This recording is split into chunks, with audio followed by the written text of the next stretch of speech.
Yeah, but that's what I say, man. The CDL, as far as taking the permit test, it's not that bad, man. None of it's that bad. Like, if you trying to get you some real money, right? You in a career that you feel like, man, this shit, it's just not cutting it no more. It's just not cutting it.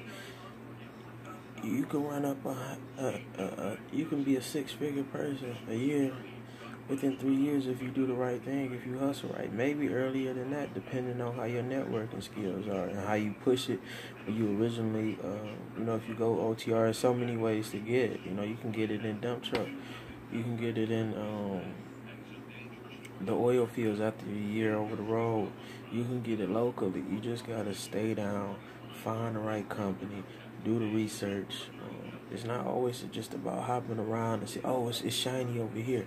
They making this darn. Now, if you stay down for a little bit longer, you're going to be to that, and you're going to have different seniority benefits. So think about that, too, when you're switching up. And with the CDL permit, it's not that hard. I wouldn't say it's that hard. It's doable. Get you CDL Genie. If you get you CDL Genie, you're going to be all right. But just keep taking that, doing it over and over and over. It's not necessarily that you really got to be locked in the book.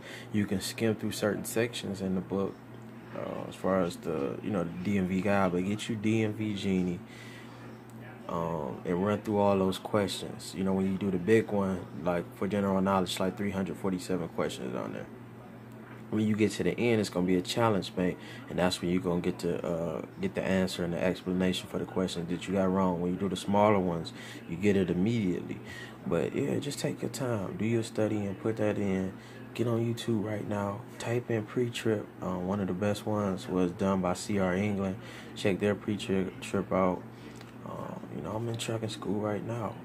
It's a solid experience getting to learn from truckers who've been in the game 20 plus years, been over the road 20 plus years, been in trucking competitions, multiple state championships, went to nationals, came in nationals second. So it's possible. Get this money in trucking. If your career is not paying you right, you got debt that you need to pay off, you feel tricked, you got into a career field and they starting you done went $40,000, $20,000, $30,000 in debt or more, and you feel like you're not getting enough, man, hit that road. You drive anyway every day to work.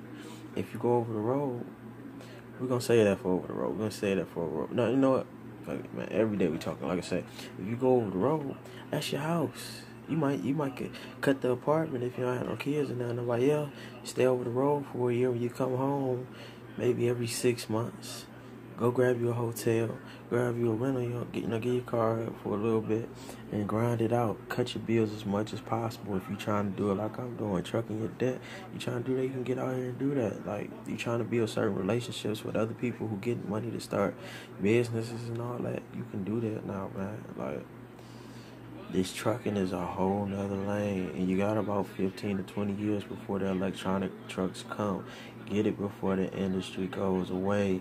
It's hot. It's hitting right now. Like when they was running to California for gold back in the day, and different areas for different resources, and Africa for the diamonds. It's run to trucking. That's where it's at. There's nothing to drive. Take your time when you're on the road. Don't be trying to drive fast. Keep your music at a certain level. Don't be texting and driving. Stay safe on the road. Stay safe when you drive in your car. Why? Because your trucking, that's your meal ticket. Your license, that's your meal ticket. If you mess it up, you can mess up the big bread, man. You might get up to 200 bands in this. Like a year. There's people who doing it. So just look into all the opportunities from the owner outside. Take your time before you do it. Talk to people who are in the industry. Build some relationships. Understand how they doing it.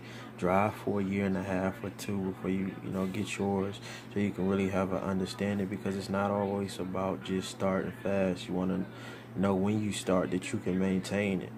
So that's the most important thing. When you start, you can maintain it. So if it took him 1.5 and it took you 2, that's cool, because maybe he rushed quick and he'll be out of business, and you will still be around 5 years later. So it's all about the long-term thinking. That's what we about over here.